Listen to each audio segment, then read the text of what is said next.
Well, stay tuned. I'm going to tell you some top secret tips of how to get it done on a shoestring budget.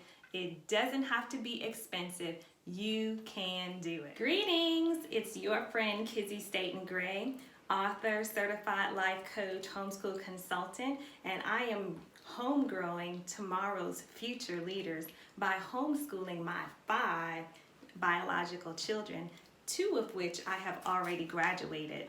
I have been homeschooling for over 11 and a half years now, and I've been an educator for over 25 years in the public school, private school, home, and Montessori sector. So I've been at this journey for quite some time, even before having children of my own. So I have some wonderful tips to share with you. Stay tuned. So there's a common misconception that homeschool families are extremely well off, and that this thing of home education is only available to the wealthy. I even thought that myself. Some of my friends were well off, and so I knew they homeschooled. It was something that I always wanted to do, but didn't think I could afford to do it. I was thinking, how in the world could we live off of one income?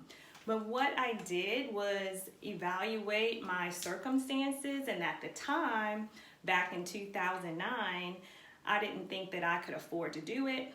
I looked at my income. I realized that after a great evaluation and assessing my circumstances, that my entire salary went to education. I had 2 children in private school, which was $600 a piece, and I was paying $1,200 a month for those 2. I had an infant who is in $175 a week, which is $700 a month, and I had 2 toddlers that was $150 a week for $600 for the month, and that was a grand total of $2,500 a month. That was going entirely to education. That was almost my entire salary at that time. I was only making $35,000 at the time, and so you add up, you crunch the numbers, and I was like, well, if I just do the exchange and come home, it's not a loss, because it's going to be a greater experience, far richer experience and lifestyle, doing something that was far more wonderful, instilling the values and morals and things that I wanted in my children, spending the quality time, watching the developmental stages, their growth, and the light bulb go off when they learn something new. I thought that was priceless. So once I did that assessment, I was able to see, hey, this is doable. This is something I can do. So I'm going to tell you some tips of what I did in making that transition and how it can be easy for you too. Let's talk about some invaluable resources. I know you've heard it before, time and time again. You're probably tired of hearing it, but their #1 resource is your local library. Oh my goodness. They have amazing things. Some of them even offer free tutoring nowadays. Story time, book clubs, foreign language programs, audio book clubs. There's a whole list of things that they offer that you can take full advantage of. They even have one of the things that I really like is their book list, and they have them sectioned off by age, grade level, subject matter. You can just take some of those lists and dive into it with maybe unit studies and things like that. Also, there's some online people who post, like Sarah McKenzie from the Read Aloud Revival. She posts several lists the same way, categorized based on age, interest, subject matter, that you can also take advantage of, and then pull those books from your local library and to be able to enjoy those. Other resources that I love are Quizlet. So regardless to what curriculum you're using or what the subject matter is, someone has uploaded a corresponding study guide, whether it's flashcards, vocabulary, different ways to fill in a blank, crossword puzzles on your specific subject. So if you have a specific subject or textbook that you'd like to look up, maybe you have a Becca book and you're doing vocabulary, and maybe it's a 5th grader, so you can look up that book. the addition, the lesson that you're doing, and find all of those spelling words in there to be able to do some practice work for them. They could do the work online, do it on a through the app on your phone or tablet. It's very convenient. It is extremely helpful, especially if they're doing foreign languages. Oh my gosh, it's so helpful with that. Also, another app that I love is Khan Kids app. Khan Kids is put on by Khan Academy, which is another wonderful resource. Also, Brain Pop, you can go on for their daily free lesson and answer the questions at the end. It's fun for the kids. These are just some examples of things that you can do to supplement what you're already learning. But if you want to limit your screen time, definitely be mindful of how much you do online for these online curriculums and things like that. Pinterest is an invaluable resource that you can get things for free or little to nothing. Also, YouTube University. You can't go wrong with that, right? YouTube has an amazing amount of free information that you can use for your homeschool. And you know, if you're doing documentaries and biographies, geographic studies, National Geographic, things like that, you can find on YouTube. And especially if you're doing the paid version, if you're already subscribed to a streaming service like other than YouTube, but Netflix, Disney Plus, Amazon Prime, those different outlets, if you're already paying for it, you can find educational videos on there. And one way that you can look them up is by doing a Google search on your subject matter that you're studying, and then look to see if they have any of that content on any of those streaming platforms that you're already subscribed to and paying for. So that's another bonus. I also love that you can do the Buy Nothing app. That is a huge game changer. It's largely on Facebook groups, but you can go to their website and enter your zip code and find free curricula and supplies in your local area. You just throw out a request, people will respond and say, I got this. You meet up, you exchange, they'll give it to you and you're good to go. And it's a beautiful kind of a lending library kind of thing, or just really a free resource that they're able to exchange that to you. Given and shall be given, right? I love that concept. So also, if you are doing the free downloads from a lot of the websites, has PDFs, ebooks, and things like that, and if you are into printing, you may want to reconsider some of these cheap printing opportunities. Like if you deal with HP Instant Ink, that's a new resource that's available, not really new, but it's been out for a few years now, where you can do a monthly membership for ink, because we know a lot of times that ink can just cost so much. And so with the membership, they have just curbed that expense. Also, if your husband or has an employer that gives them discounts at stores like Office Max or places that they can print for a discount, look into that. Maybe you don't know, but ask and see if those benefits are available. If you are part of an organization, they also might provide free, or not free, but printing discounts at Office Max and places like that. I remember I'm a part of Classical Conversations, and as a director, you get a card and you got a discount that you can print things for cheap or inexpensive. Also, Pampered Chef, I know did it when I used to be a part of Pampered Chef years ago.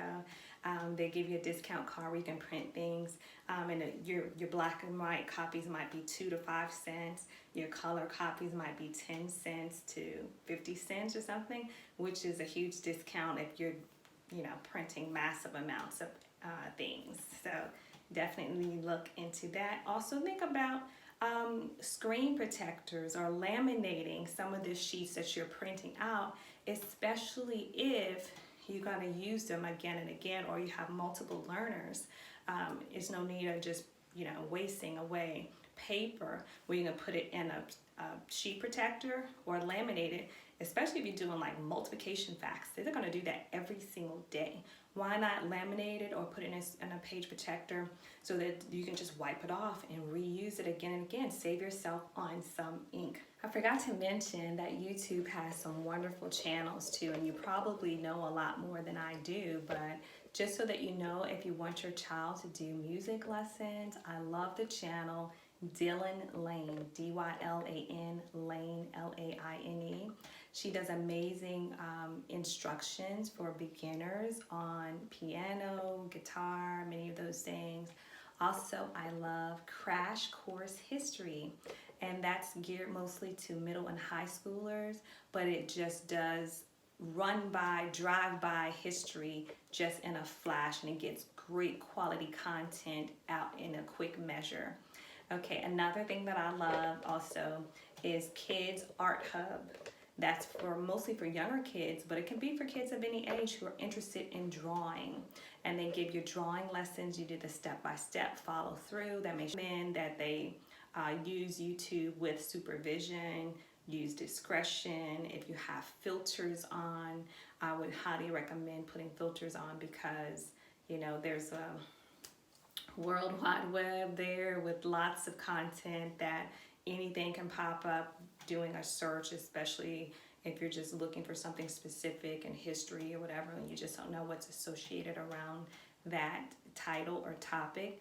You want to be able to screen out and filter out anything that would be, damaging to your young learner. I don't know about you, but when I first started homeschooling and I began to look at curriculum, you can definitely be overwhelmed by sticker shock, right? Their prices are astronomical, and I don't know if you might have just that money laying around, but I didn't have thousands of dollars just allocated to homeschooling. It was kind of something that we eased our way into without having a budget already set aside. So I didn't have $1,000 per student for curriculum. So I'm going to tell you some cheap, free, or inexpensive homeschool curriculum that you can explore. Definitely look into this. And then before getting any curriculum, if you are buying a more expensive curriculum, always look at the return policy. Some of them have great return policies where you can get a refund if you don't like it and you haven't used it and it's still within the same edition that they're still serving and have available, then you can get a full refund. And a lot of places are pretty generous with that, so definitely look into that. But here are some free curriculum that you can look into. The Good and the Beautiful is a wonderful curriculum to look into. All-in-One Homeschool is another. Easy Peasy Online. Ambleside Online. Hippocampus is another. Khan Academy, we talked a little bit about that before, where that's a lot geared towards math, science, coding, things like that. They even have some business courses on there, so definitely worth exploring, and mostly for older kids. Also, Old Fashioned Education is another place that offers a free online curriculum. Duolingo is another one. Puritan's Homeschool. Free World U, CK12, Core Knowledge is another, SAS or SAS curriculum, Pathways is another. Also, Teach Your Monster to Read is another free reading program that is really helpful if you have younger ones who are just learning how to get their reading going. Now, when you think about free, you just need to also consider that free in dollar budget may not be equivalent to free in time budget. So usually if it's free, then you might spend a lot more time doing the work of putting things together. The curriculums that I listed before are free, but they also offer an upgrade amount or a pro version of it. So you want to look into that and explore your options, because some of them may offer more services like keeping up with grades and things like that. And sometimes there's gonna be an exchange there, so sometimes it may outweigh to pay the nominal fee just so that you can get the services to keep up with testing, grades, scores, and all that stuff. So you want to definitely weigh that out, because so free, you're going to pay somewhere. You're either going to pay in dollars or you're going to pay online, or used curriculum sales and fairs. I know there hasn't been a lot because of COVID, but there are still people who are doing it even online. Also, they offer bundles when you go to these places. They'll have the experts who can explain their product to you. And they can, give you suggestions, and you can ask questions about it. Another free resource is Public School Online. Now, I've never done that myself personally, but I have a friend who has 6 children, and she's used K-12 program to homeschool all of her children. You can also look at Teachers Pay Teachers. They also have wonderful worksheets and unit studies and all kinds of things like that that you can take advantage of. So these are some free or low cost to no cost resources for you. In terms of low cost opportunities, think about dual enrollment. That's another possibility for your family as well, because your student can take the same coursework that counts towards high school as well as a college credit. So that's 2 in 1 for a very low price, which will ultimately reduce their expenses when they go to college. So consider dual enrollment. All right. Also, thinking about supplies. When the stores announce their supply list every year and they start their sales oftentimes far before school starts, you can be the first one to get the dibs on that, right? Go in and beat the rush to Walmart, Office Max, all these places, Target, and just get a bulk of the stuff if you could, 10 cents here, 50 cents there, and just stock up on it so that you'll have it throughout the rest of the year. Dollar Tree is another good resource for manipulatives, educational supplies. Also, there are some homeschool brick and mortar stores that you can visit. If you don't know any in your area, Google it, and it probably is something that's worth driving 30 minutes to an hour to go to, because most of those are homeschool families who are doing used curriculum sales. They are knowledgeable of the content. They can direct you. You can see it, again, touch it and feel it, and see, ask the questions, and they'll be able to help you there with their expertise, right? Also, thrift stores. Imagine getting a book that's $30, $40 for one book at the thrift store for $1.25 or $2, because they're not looking at it as curriculum. They're just pricing it for paperbacks $1.50 and hardbacks $2.50 or something like that. I'm not sure what the rates are, but that's just an example. Also, yard sales down. I've bought several homeschool curriculum at yard sales. Other people I knew who were already homeschoolers who had yard sales, and I went by and purchased like teaching textbooks for like $50. Had the book, the CD that you put in that teaches and keeps track of all their scores, their test results. They can start in the next day. They have their own individual login. I could use it for more than one child, and that's amazing because that curriculum was probably 10 times that amount if I bought it straight out, right? And so another resource, of course, Facebook Marketplace. I think they are amazing for finding within the homeschool groups online. You can put a in search of on there if you need a missing piece to your curriculum set. If you're using a whole set of maybe Bob Jones or whomever. And then you can find the book or the missing piece or the printable or the consumables, and that's worth it. And so buying used, sometimes might mean that you might have to erase or white out a few pages, but it's worth it in the end.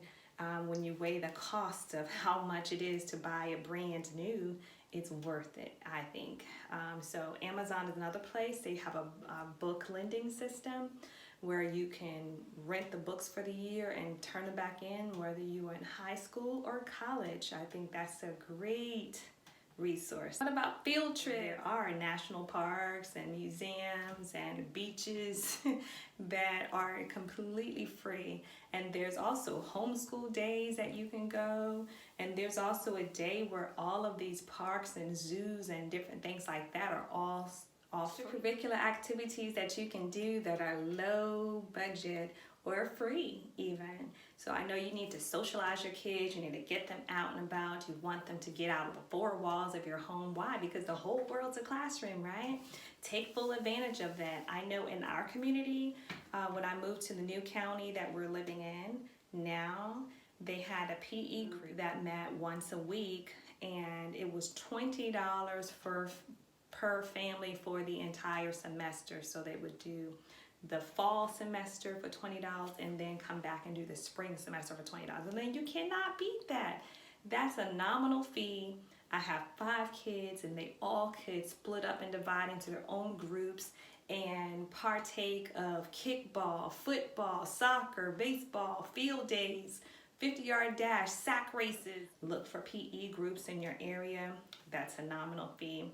Also book clubs, 4-H clubs. Every county has a 4-H club, and if they don't presently have one, you can be instrumental in going and heading one up. They have all the resources available for you to just come in and take over with it. Post it out there, hey, we're starting a 4-H club. They have the resource and the budget available for it. Sometimes they just lack a leader. Think about church group activities and programming that's available in your community. A lot of them service the community, and they have these things as an outreach for people to come in. You don't have to be a member. You don't have to attend, or some of them don't even take any pay for it. A lot of times they do all of this as a community service project, where they'll even feed your kids at Bible study, give them snacks, and take them every single day for a week. Or they also have Awana programs where they learn scripture verses and have athletic competitions where they compete locally, regionally, statewide. And it's amazing programs. They also like youth nights. If they have trail life or pioneer girls and different things like that that you can partake of, that is, if they have a fee at all, if they take a donation, it is so well worth it. I know a lot of times when we didn't have access to resources, I created things for my kids because I wanted them to have something to do. I didn't have the money in the budget, so I was willing to head it up if other people would come and participate, right? So that was socialization. Yes, it may, be a little bit of leading the whole group, but it wasn't bad because my kids got the experience and they got the joy of participating and being involved with other kids and socializing. Your local health department offers different courses that you can partake of for free. So we did like the choking class, and I just say, hey, I'm having a choking class. A representative will come out to your house, and you can invite other people to come, and you'll get a certification, CPR first aid, emergency preparedness. They will send people out. If you have a group, it could be in your home. I've done it in my home, and have other people come over, other families and their children all got certified just because you're willing to do it. It wasn't anything but just hosting for me, but the representative comes out and does all the work. So local parks and recreation, they have lots of sports and exercise activities, basketball, baseball, those types of things. It's a lot, so we still have to get our schoolwork done before we can partake of all those things. There's such an abundance of things to do that you really have to turn things down. I don't know how anyone could feel like they are under-socialized because the opportunities are abundant. So definitely look in your area, find out who's offering it. If not, you can head it up. You could be the one that people are looking for. And it won't cost you a lot, but think about the joy it will bring to your children. Maybe you don't have the budget to do some of the extracurricular activities, but some of the things that you can do is partner with another mom. You can combine ages and subjects. to come together, use your resources, pull together, and do a specific project together one day a week, or work together on science once a week and do those experiments together. Your budget is lower, your team working with someone else. You're splitting the cost over maybe 3 or 4 children at a time versus one person, just your student, your expense, your textbook, your resources, your supplies. You can come together. You can also design curriculum is another thing, and I should have said that before when we're speaking about curriculum, but you can design your own curriculum based on unit studies, based on books that you have found at the library or what have you. You can do a video with it, YouTube or Netflix video with it. You can do printable worksheets offline that all tie into the same subject matter if you're doing a unit study. Easy thing to do. You have what it takes. How about contributing to the household income? Yes, you can do that. You know, we're so used to having an income working outside the home, and when we make that transition, oftentimes there feels like a great deficit. But there are things that you can do to generate an income. You can start a home-based business.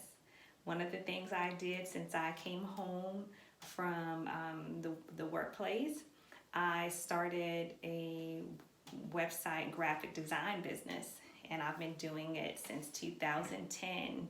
And yes, a homeschool mom, I knew nothing about it. I taught myself. You can do business as long as you got an internet. And I have serviced celebrities and major corporations, small businesses, churches, and organizations just by stepping out and trying to help and support my family. You never know what happens from that, right? Also, things that I have done in the past is supplement as a homeschool mom. I've tutored other students weekly, daily in fact, and they come over my house from 9 to 12. I would teach them along with my own children and get supplemented that way. Also, you can teach classes for a fee if you can teach dance or aerobics or whatever you know how to teach. You can, whatever your skill set is and your expertise, you can teach that, and people are willing to pay, whether they are children or adults or seniors. You know, people are willing to pay. So if you want to be a VA, virtual assistant, you can do that. If you have bookkeeping skills, that's something you may want to consider. Think about what you've done in the past and see how you can implement it now from home, especially now that the whole world's at home. There was a time when everybody had to go into the workplace, but now it's made so much easier just with internet access to be able to do a number of things. Another thing that I've done is being an insurance agent. You can be a real estate agent. You can do MLMs like Mary Kay, Pampered Chef, you name Avon, any of those things to supplement your income. It can be done, so you don't have to feel like you're crumbling under the pressure of not having enough. You can contribute to that as well. So just, a matter of figuring out where you want to start and begin. Don't wait till everything's perfect and that you got it all together. Just get going, get started. Children, when they wanted to be a part of specific groups or programs or extracurricular activities that we didn't have the money for, they were responsible for generating their own funds. Yes, kids can be empowered to be little entrepreneurs, right? So they've done lemonade stands, bake sales, local food markets, where they've had tables set up. They've done raffles. They've sold eggs because we raised chickens. They babysat. And they've also worked in the business with even nepotism. So it works for us. I don't know how you feel about that. How much more will they appreciate now taking that gymnastics class because they have a vested interest in it. If they can find a way to do it and you can support them in it and be there for them, hey, let them knock it out the park. Right? Hey, I hope those tips are helpful to you. We discussed free and low-cost resources, curriculum, printing, extracurricular activities, leading new ventures of your own for other kids to participate so that your children can benefit, supplementing your household income by contributing with a home-based business.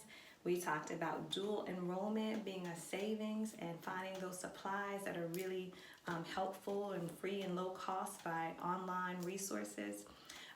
Groups that you can just put a shout out and say what you have need of, and other people will chime in and be helpful, and even empowering your kids to contribute to their desires, to the things that they need, the sports they want to participate in, the activities that they want. Empower them to be a contributor to a low-cost homeschool experience. So it's been a pleasure. I am your friend, Kizzy Staten Gray, homeschool mom of 5, and it's been a pleasure to be here and share these tips with you. I hope that you are able to benefit from them and use them and put them to practice right away. Homeschooling on the dime is possible. Begin today.